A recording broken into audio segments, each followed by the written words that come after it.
Welcome to Lead Your Life, the podcast for people who are seeking harmony in business and in life. My name is Debbie Heiser, and I'm an inner mastery and business mindset coach and the chief igniter here at the Lit Up Life. I feel an urgency to help people let go of past messaging so that they can make a lot of money doing what they love without sacrificing what they value most. Welcome. We're glad you're here. Straight from the corners of my mind is where I find my sanity.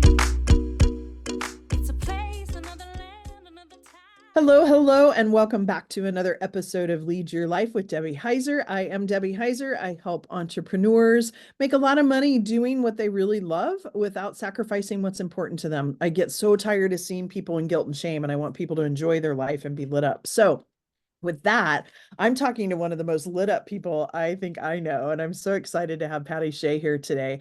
Patty and I met, I don't remember the exact time we met. We've been kind of circling in some of the same things. We've been going to some of the same conferences. We chit chat for a little bit, but then hadn't really connected a lot. And then we connected fairly recently too, to talk about kind of what's next for you. And so we'll talk a little bit about that today. But what interests me about having Patty on the show is exactly what I said. Like, no matter what, you are like this. I love the colors you have on today, too. For those of you on YouTube, you can see the colors, but it's like yellow and green because you are just like this ball of energy. And I just love, like, even just standing next to your energy, I get giddy. So I would like for you to introduce yourself, and then we're going to just have a conversation. Oh, for what you're doing for women in the world and for all of us here in the Pacific Northwest and around the world, you're just doing so many wonderful things. So I just want to thank you for all that you're doing and what you've done for me too. So thank you, thank you. I want to tell you that right off the start. So I am just very pleased to be here. And when you talked about energy, so I was given the trademark of an explanation point. So I sign everything with Patty, explanation point, Shea. And so for some people, it's overwhelming. They're like, are you like this all the time? And I'm like, yeah. So sometimes I have to kind of tone it down. But Yeah. I very much look at life through a positive lens and just enjoy so much helping other people. So I'm just super thrilled to be here. And I love having the conversations because I'm going to learn something new from you too today. Oh, that's fun. And so, Patty, tell us, like, let's start out and give a little bit of your past because you've had some corporate experience. And I actually asked my sons, so my daughter-in-law's uncle worked for Avista and still does. And I said, do you know Patty Shea? He's like, who doesn't know Patty Shea? I don't know if you know Donnie Peterson, Yeah. but that's who my daughter-in-law's uncle is. But anyway, Okay. so that in and of itself kind of says something too, right? Like people just know you because of that positivity. But I want to back up and let's talk about kind of your career, what you've done in your life, and then we'll shift into like what's this new chapter for you? Okay. So yes, I started out, we used to be called Washington Water Power. So I started out there when I was 19 years old. I had just come out of the community college with a few little small degrees and was able to get a job with them. And it was only them or IBM. I had already decided those were the two Yeah. places I wanted to work. And, grew up with parents who came through the Depression. So it's like you need a good job with a good company that has good ethics. And yes, so life goes on. Yeah. So I had 39 years there and just Oh, congratulations. yes, they were wonderful to me. They allowed me to learn and grow in a number of different areas. So I had like 16 different jobs in 12 different departments throughout the career, but they were really, really good to me. And I think the thing that I loved most about working was they found what my good skill set was, and they would move me around to be able to use that skill set to the best of my abilities and then to help the people also. So I'm just really thrilled. And I've done some teaching at Whitworth and other places and that sort of thing, but really loved my career and very grateful for all that they did for me. Yeah, that's fantastic. And one of the things I've always heard really good things about the company that you worked for. Is it okay to say their name? Yes, sure. Yeah. Yeah. Um, like I've heard a lot of really good things about Avista. And so listening to you talk about it reminds me of servant leadership, right? Where they identify what your strengths were, and then they knew it was a win-win situation, right? Because then you're in your lane of genius and it then benefits the company as well.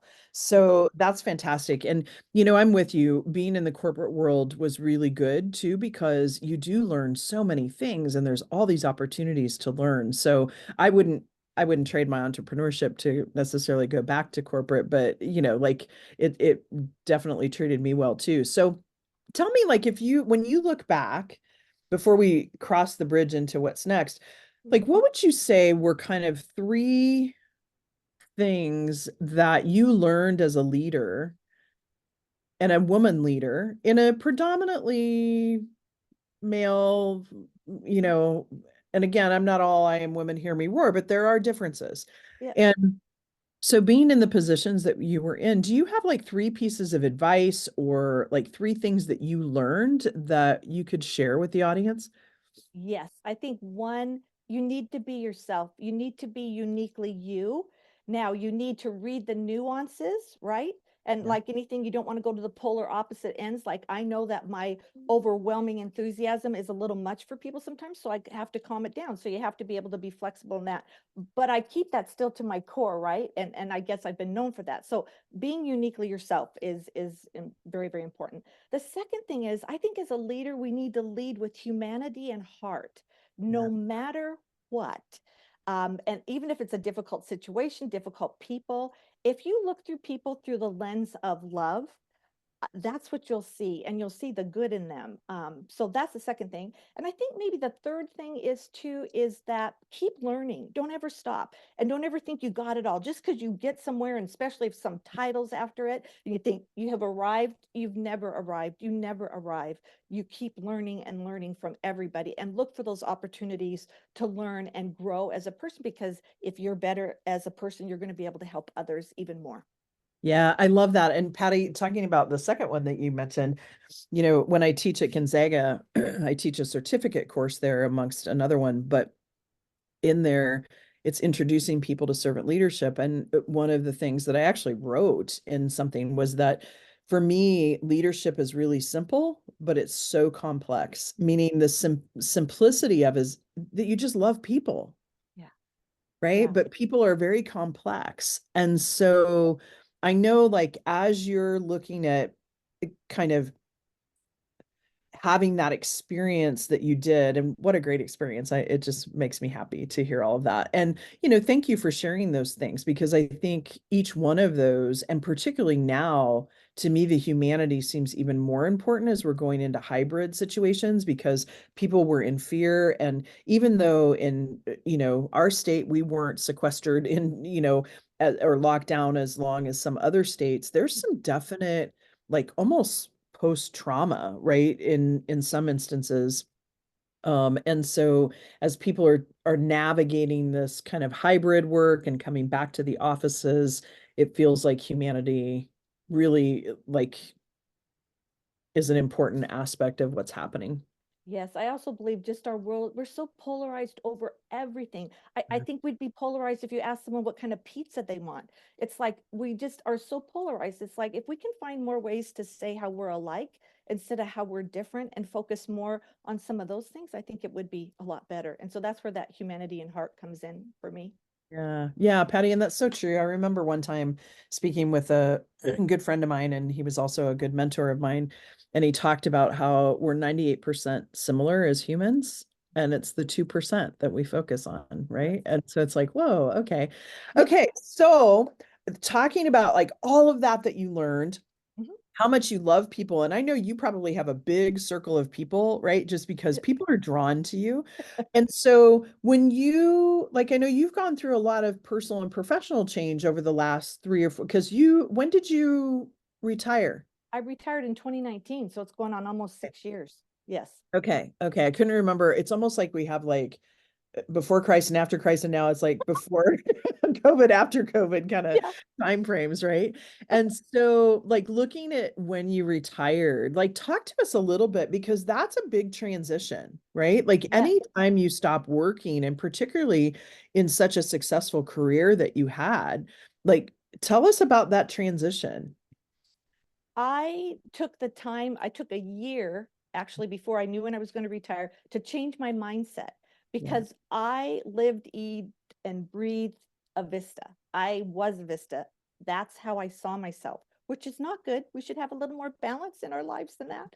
Yeah. But I loved what I did and I loved being out. And I was in the community a lot. So I was known kind of as a Vista, right? Patty is just associated with that. And so I knew it might be tough for me to separate that and kind of also to go back to, so who are you now and who have you always been, but maybe you just don't have the Avista name tacked onto it. So how do you make that transition? So I purposely worked on that for a year before I left. Really glad I did, because it also helped me just kind of slowly let go. You know, you need to have other people come in and and to be able to savor some of that time and really thank the people that I worked with and made sure I took time in that year to just really thank everybody who had helped me along my career and were so kind to me and so patient, especially the linemen. I think sometimes the linemen, who I adore, I think they taught me the most about how to lead, even with humanity and heart. Sometimes they use tough words, four Yeah. letters sometimes, but Yeah. you let them get that pass and away you go to get to the issue. So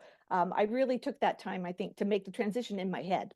Yeah, Patty, how smart. Like, because we do in this Western world, we're taught, that our work is part of our identity. And to your point, like I had the same struggle, like being in the roles that I was in, and that's where I kind of gained some of my value. And it's such an interesting self-awareness journey, isn't it? When we start to untangle and Yep. realize that that's really not our identity. It's part of what we do, but it's not the essence of who we are, right? Yes.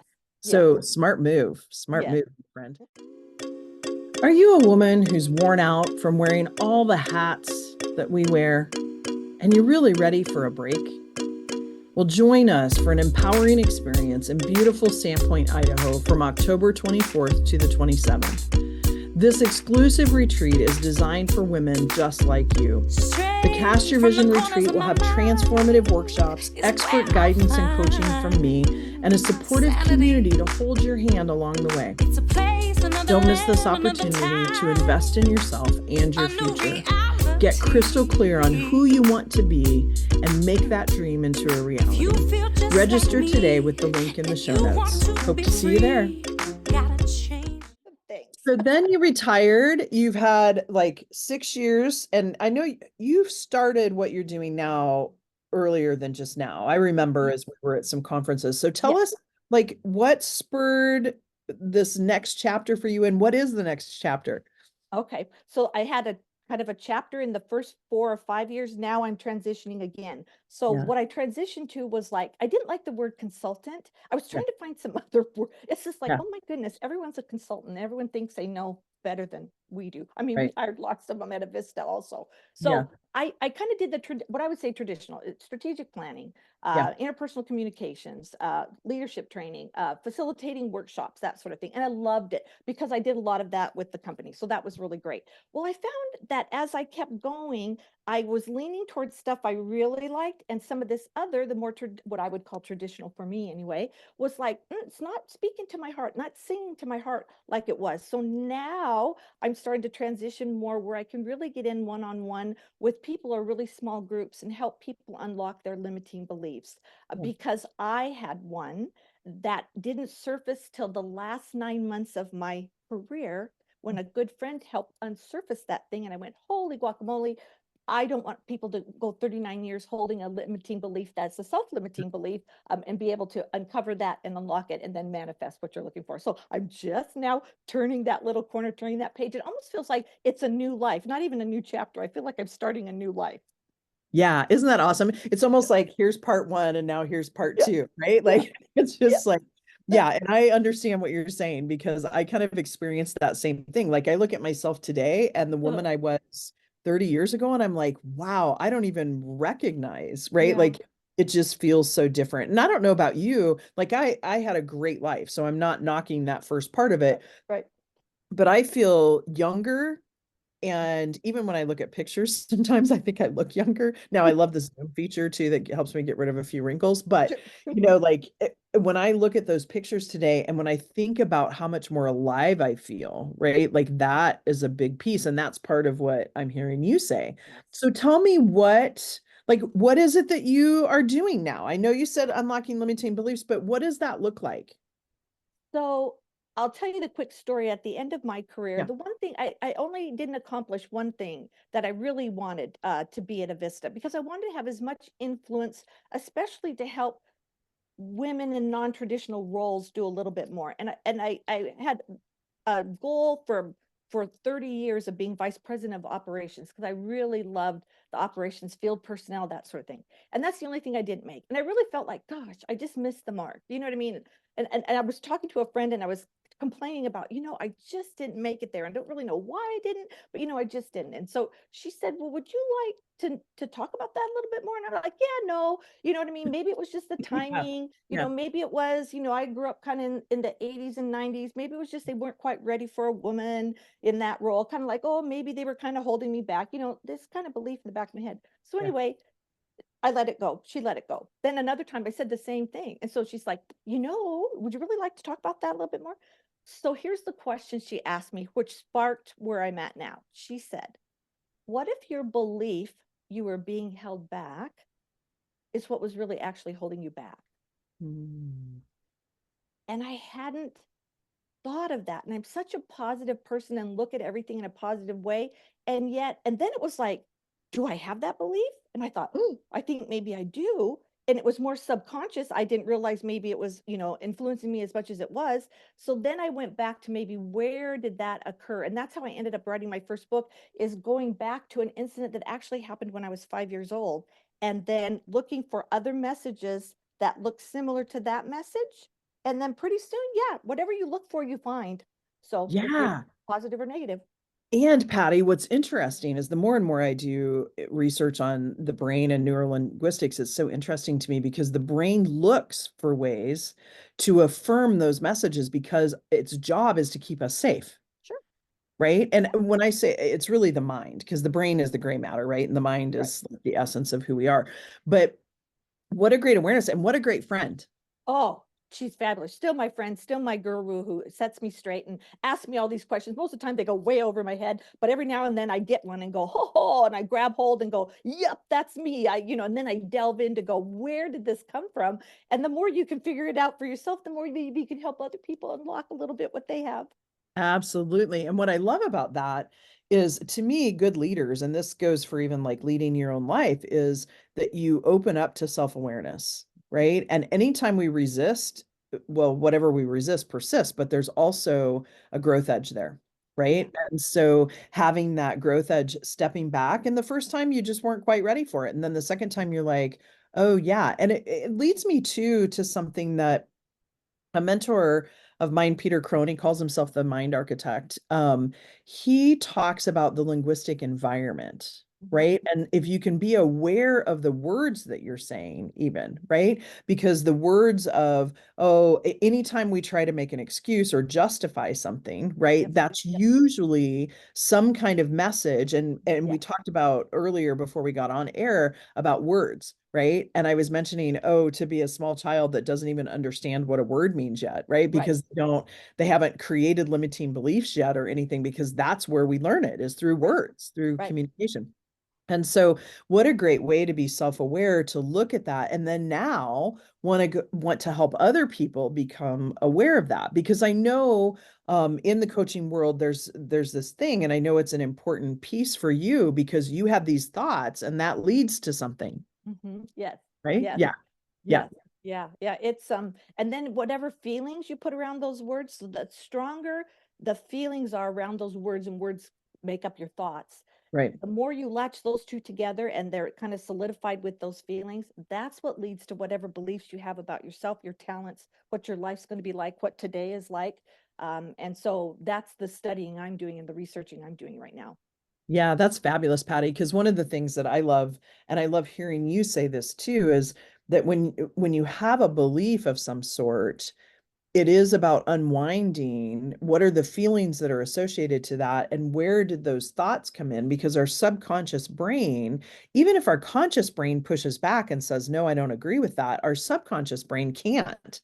So Right. it automatically, which is why we dream, right? Because we're processing. Mhm. And so unwinding back to when you were 5, right? Yes. And I tell people all the time, it's just for me, it's that third point that you were talking about earlier about learning all the time. And Mhm. it's like, I'm always like, oh, isn't that interesting how this is coming up again, right? Like we can uncover some core wounds or uncover things that are the context behind why we get triggered. And then as we do the work, it's about continuing to pull that layer back, Yes. right? Yes. And a lot of times these started because we know that a child's brain is developed between 0 and 7, right? Mhm. Like Yes. that's where the most development happens. And so if you can get back to that point and just let it go, it just Yes. makes all the difference in the world. Yes. Yeah. So, and it's good to have good Yeah. friends. To me, really good friends, and whether they're you have good employees too. And I always say employees are, I work for them, right? That my job is to take care of them and to help them become all they can be and help the company and do all those things. But you have people Yeah. who can be really honest with you, and you need to be open to hear that. So, you know what I mean? There's sometimes when I'll have a friend that's like, I need some feedback, and they'll go, is this like a good time? And I'm like, yeah, not right now. Could give me 5 minutes. And then Right. because I want to be really open and I want to hear the tough stuff. Yeah. That's what I think linemen are so good about. They get right to the elephant in the room. So that's one of my kind of little sayings is, fixer of the tough stuff. It's like, let's get to that. You can do it respectfully and all those things, but you need friends, you need people to point those things out in you too. And if you're open to learn and listen, oh my gosh, life gets so much better. It so does. It so does. Well, Patty, I want to ask you a couple of questions. If you think about, you mentioned you were reading a good book now, and so Yes. share with us like a book that's been pivotal to you or the one that you're reading right now because you lit up when we were saying, I'm reading a really good book right now. Yes, and it's kind of I'll say an older book Yeah. it's called Big Magic, creating your living beyond the fear, and Elizabeth Gilbert. And I needed that, I think, for a little jolt of here we go. And so I'm really enjoying that. I'm just getting into it. I've got books and books and books and books of leadership and learning and how you can be better and all that. And this was kind of a nice combination of a lot of those things. Yeah, that's awesome. You and I are soul sisters, man. We need to anytime Mhm. I'm in Coeur d'Alene, I need to give you a holler and we need to have Yeah, coffee. and I come your way because I still fly. I'm a private pilot and I fly out of Bonners Ferry. So I'll have to give you a holler next time I'm coming up there to fly. Oh, please do. Even if it's a Yeah. walk, we can grab a coffee and walk or grab a Yes. coffee. It doesn't matter. So that would be Yes. fabulous. Yes. Okay. So the other question I always love to ask is if we were to look up whatever streaming you use to listen to music, what would be your most played song? So I'm going to tell you why it's my most played song. Okay, good. So the song is Take Forever by Cooper Allen. And Okay. it's actually written by a guy for a gal talking about forever. But when I listened to it, it was like, my husband passed away about 2.5 years ago suddenly. And as I'm older now, I'm going to be 65 this year. You're like, does love come back? Can you love again? And not that I have to have someone in my life, but it was like a curious thing. Didn't think I'd Huh. find myself in this situation. And that song for me is like, you can take forever. You can take forever to find something. And in the meantime, there's all this love and all this wonderful stuff that you're enjoying every single day. So just take forever, right? It doesn't matter what comes or what doesn't come. Enjoy every moment that leads to forever. So I love that song. I play it really loud. Yeah, I love that. I'm gonna have to look that one up. And Patty, what I loved about that too is it felt really juicy, right? Yes. I can just enjoy my life and life is good and I don't have to try to control it. Nope. It happens. Yeah, that's That's right. fantastic. I Yeah. love that. Yeah. So Patty, if someone wanted to find out a little bit more about what you do as far as your one-on-one work and your small group work, where would they go to find out more about you? So they can go to my website at pattyshea.com. So Patty with a Y and Shea, SHEA.com. And I'm just getting into the social media part. So, LinkedIn, Facebook, all those, I got to populate them a little more. So I'm working on that in my new blog. So that part's still coming in Instagram. And then they can also, if they want to email me direct, it's patty@pattyshea.com. Okay, perfect. And we'll put that in the show notes for you all. And I suggest you to go take a look because you are a force to be reckoned with. Oh, And you're very kind. You're very kind. You're yeah, so supportive. One thing I think is so important is women supporting other women, and you do that in spades. And you not only thank support, you. you lift them up. So well done. And you've lifted me up too. So thank you for your gift that you share with all of us. Patty, thank you. That just made my day. I appreciate that very You're much. So you welcome. touched my heart. Well, and with that, folks, it's a wrap. Thank you so much for being here, Patty. We've enjoyed it. Thank you very, very much. And we will see you all next week. Thanks so much. Have a good one. That's a wrap for this conversation. I'm so glad you've joined us. Remember to subscribe to the podcast so you can catch all of our future episodes, and visit us at thelituplife.com for details on how you can become part of the Lit Up Life community. A quick shout out to my friend Jackie Wilson and her friends, the creators of our amazing theme music. Thanks so much for allowing us to share this perfect song with our listeners. Looking forward to having you listen in to our next episode.